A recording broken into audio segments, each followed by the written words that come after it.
বাবা বলেছিলেন 1947 সালের 15ই আগস্ট ভারত স্বাধীন হলো, আর আমরা আমাদের দেশ হারালাম।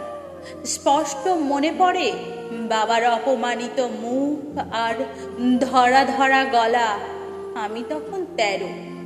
কথাটার মর্ম ঠিক বুঝিনি। মন ছটফট করছিল বাইরের হুল্লোড়ে গলা মেলাবার জন্য। প্রভাত ফেরিতে বাজছিল বিউগল। পাশের বস্তির বাচ্চারা কি নিয়ে চেঁচামেচি করছিল কে জানে। মহাত্মা গান্ধী এক শহরের কোথাও খাটিয়াতে শুয়ে আছেন। কে যেন বলছিলেন তিনি কাঁদছেন খুব। আমার মাও ছলছলে চোখে বলে উঠলেন, চাপা ফুলের গাছটাও আমি নিজের হাতে লাগিয়েছি। এবছর ওই গাছে ফুল ফুটবে। আমি আর দেখতে পারবো না। লাহোর না এলাহাবাদ কোন শহরে যেন হোটেলের ঘরে বসে গরমে ঘামতে ঘামতে র্যাড ক্লিফ নামে এক ইংরেজ কাটাকুটি খেলছে ভারতের মানচিত্র নিয়ে। তিনি আমার মায়ের চাঁপা ফুল গাছটির কথা কিছুই জানেন না। ঝড়ে উড়ে যাওয়ার মতন এক একটা গ্রাম চলে যাচ্ছে সীমান্তের এপার ওপার। কারোর রান্নাঘর গিয়ে পড়ল নতুন দেশে, কোনো গৃহস্থের গোয়াল ঘর রয়ে গেল পুরনো রাজ্যে। অনেক নদীও দুভাগ হয়ে গেল। লক্ষ লক্ষ মানুষের জীবন তছনছ হয়ে গেল স্বাধীনতার মূল্য দিতে গিয়ে। পাঞ্জাব ও বাংলা, যেখানকার ছেলেরা জীবন পণ করে সবচেয়ে বেশি লড়াই করেছে দেশের মুক্তির জন্য, সেই দুটো রাজ্যই কেটে ফেলে বইয়ে দেয়া হলো রক্ত গঙ্গা। আমার কাকা আন্দামান জেল থেকে ফিরে এলেন ঠিক 17 বছর পর। যেন রিপ ভ্যান উইঙ্কল ভেবেছিলেন চোখ মেললেই দেখতে পাবেন পুরনো স্বদেশ। সমুদ্র পেরিয়ে এসে যখন চোখ মেলালেন, কে যেন প্রচণ্ড এক ঘুষি মারল তার চোখে। তিনি দেখলেন র্যাড ক্লিফের ছুরিতে দ্বিখণ্ডিত ভূমি, যেখানে সেখানে ক্ষত। তিনি দেখলেন মানুষ আর মানুষ নেই, শুধুই হিন্দু কিংবা মুসলমান। ফজল চাচার ঘুড়ির দোকান আগুনে পুড়ে ছাই। শুভ্র দাড়িওয়ালা এক দরবেশ, যিনি মাথায় চামর ঝুলিয়ে আদর করতেন সকলকে, তার লাশ ট্রাম লাইনের পাশে পড়েছিল 3 দিন। প্রেসিডেন্সি কলেজে কাকার সহপাঠী রেহানা সুলতানা কামড়ে ছিঁড়ে খেয়েছে কয়েকটা রাক্ষস। আর শিয়ালদা স্টেশনের সব প্ল্যাটফর্ম জুড়ে শুয়ে আছে ওপারের গৃহহারা ছিন্নমূল মানুষ। কোনো জননীর এক সন্তান মারা গেছে পথে, অন্যটি খিদে কাঁদছে, হাতে ভিক্ষের পাত্র।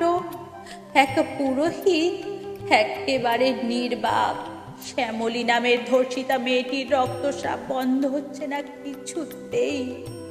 সেই সব পরিবারের মাঝখানে দাঁড়িয়ে আন্দামান ফেরত বিপ্লবীটি প্রত্যক্ষ করেন স্বাধীনতার স্বরূপ। এক বৃদ্ধ চিৎকার করে উঠল, গান্ধীটা মেনে নিল দেশভাগ, তার পেয়ারের জওহরলালকে কিছুতেই বোঝাতে পারল না। আজ যদি সুভাষ বোস থাকতেন এখানে। সেই চিৎকার প্রতিধ্বনি যেন পৌঁছে দিল দিল্লিতে এক মহারাষ্ট্রীয় যুবকের হাতে। প্রার্থনা সভায় খুন হলেন গান্ধীজি। 17 বছর আগে আমার কাকা ছিলেন এক বলিষ্ঠ ডাকাবুকো যুবক। ধরা পড়ার আগে 1.5 বছর পলাতক। তখনও রোজ ভালো করে খাওয়া জুটত না। আন্দামান জেলের নর্থ ওয়েস্ট ফ্রন্টিয়ারের কয়েকজন গার্ড প্রায় মাটিতে ফেলে ধরে যৌন বলাৎকার করত। অত্যাচারের ভাষা ছাড়া তারা আর কোনো ভাষাই জানত না। কাকা যখন ফিরে এলেন তখন সেই সুপুরুষটি আর চেনা যায় না, যেন এক দেশপ্রেমিকের প্রেতচ্ছায়া। ওকে একদিন ভালো করে খাওয়ার জন্য ব্যবস্থা হলো। একটা বড় কাঁসার থালায় সুন্দর করে সাজিয়ে দেয়া হলো ভাত আর কয়েকটা বাটিতে সোনামুখ ডাল, ঝিঙে পোস্ত, ভাপা ইলিশ আর গলদা চিংড়ি। মাটিতে পেতে দেয়া হলো আসন। সেই আসনে বসে বেশ কিছুক্ষণ চুপ করে রইলেন কাকা। তার চোখ দিয়ে গড়িয়ে পড়তে লাগলো জল। একটু পরেই ভাতের থালাটি ঠেলে সরিয়ে উঠে পড়লেন। আর কোনো দিনও তিনি নিরামিষ ছাড়া আর কিছুই খাননি। কয়েক মাস পরেই তিনি চলে গেলেন তার জেল সঙ্গী উল্লাসকর দত্তের কাছে। ওরা দুজনে মুখোমুখি চুপ করে বসে থাকতেন, যেন সব কথা ফুরিয়ে গেছে। জন্ম থেকেই স্বাধীনতা নামে শিশুটি বিকলাঙ্গ, তবু তাকে বাঁচিয়ে রাখার চেষ্টা হচ্ছে অনেক যত্নে। তার গায়ে বারবার বদলে বদলে যে জামাটি পরানো হয়েছে তার নাম গণতন্ত্র। পাশের নতুন দেশটি কিন্তু সে পোশাকে তোয়াক্কা করেনি।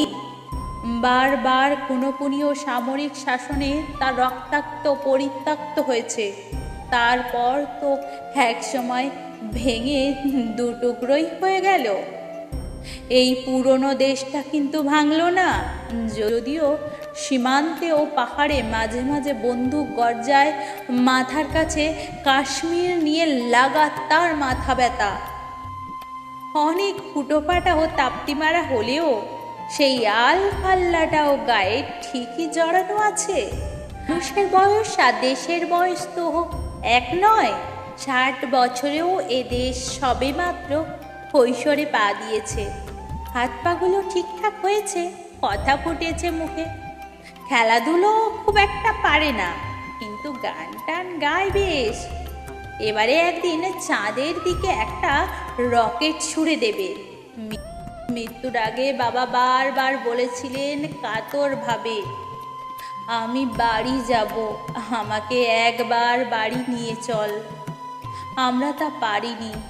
বাড়ি মানে জন্মস্থান, তা কবে মিলিয়ে গেছে অন্য দেশে।